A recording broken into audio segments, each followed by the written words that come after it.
Another person that I draw incredible inspiration from is somebody by the name of Francis Chan, and he made this amazing statement.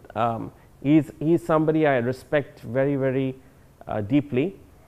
He and his wife, he actually started a church in his home, in his living room. And after years and years and years, his church saw exponential growth, and they became like, I think, 5,000 to 6,000 members strong. But he was really struggling within himself, because he felt that his church was not looking like the book of Acts. His church was not looking like the church that Jesus set up before he left. His church was not looking like the church you see in the scriptures. And he was very disturbed about that. And he was praying about it. And he realized that out of all the resources that he had, the upkeep of the building itself was costing millions. Salaries of staff and so on was draining the budget of the church. And he was not happy that outside his church, the neighborhood was poor and there was poverty all around him. And it really, really disturbed him. So for years he was wrestling with this, that why is everyone coming to the building and enjoying the services, but none of these people are going out there and having impact on the world around them.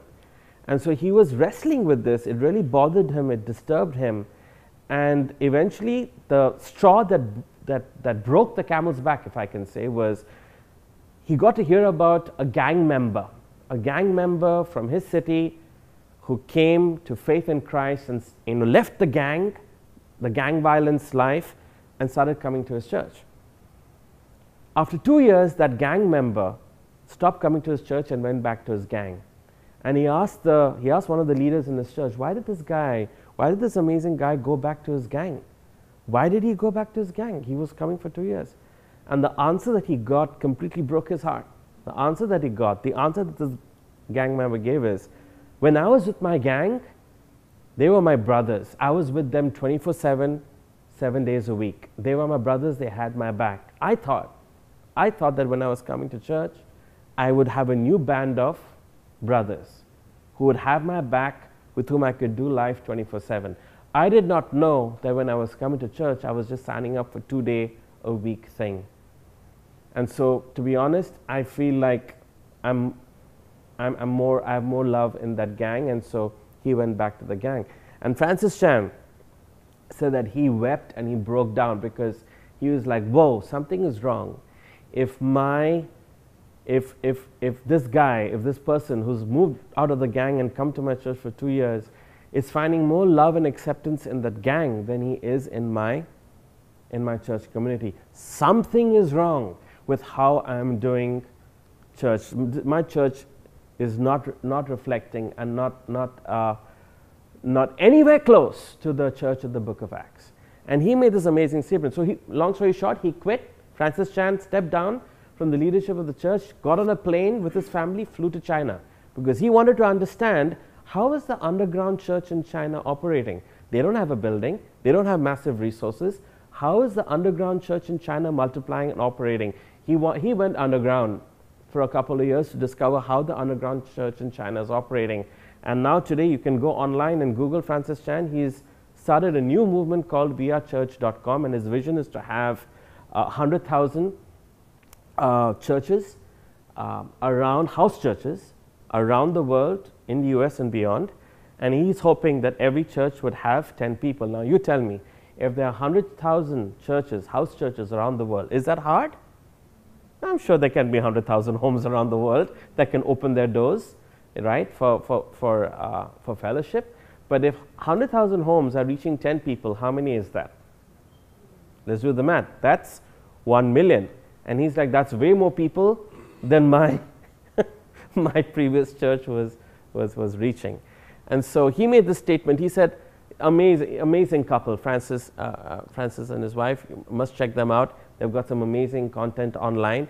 And he made this statement: our lives should be more than just focusing on our marriage, but focusing our marriage towards what God's mission is for us as a couple.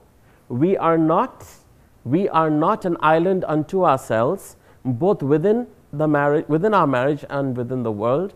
Be mindful that there's a cloud of witnesses watching us. Be mindful that there's a cloud of witnesses watching us. And so that's a book that is available for free download that he's authored. For those who want to buy the book, there's an option to buy, but he's also made the book available for free download. It's a beautiful book that he's authored, me and you and me forever. And so I love this quote again. When you work together to assist or cheer up people whom God leads you to help, you double your impact for good. You double your impact for good, and you make your marriage happier as you make others happier. God has ordained you both to serve others as a team. Make a list of kind acts you can do together. Include some that you can do anonymously. Mentor others to help them have better marriages. Sponsor an impoverished child together. Do something. Do something. And so, yeah, I want to end on that note. I could go on and on, but I want to end on this note. At the end of the day, I've seen things happen. I've seen that when Manish and I have overcome our differences and we are determined to seek the kingdom together, when we are determined to sow towards the kingdom together, and we are determined to build the kingdom together and overcome every hindrance and obstacle and every challenge that comes our way, we see fruit, we see results, and we experience peace and joy that money cannot buy. And that's the real deal, right? Are we experiencing peace and joy? Can we experience peace and joy that money cannot buy? Because as I said earlier, Bill Gates, richest man, another one, Jeff Bezos. If money could buy happiness, if money could buy relational joy and relational health and relational prosperity, then Bill Gates and Jeff Bezos would be the happiest guys on the planet with thriving marriages and happy families. But that's not the case, right? Money cannot buy you joy.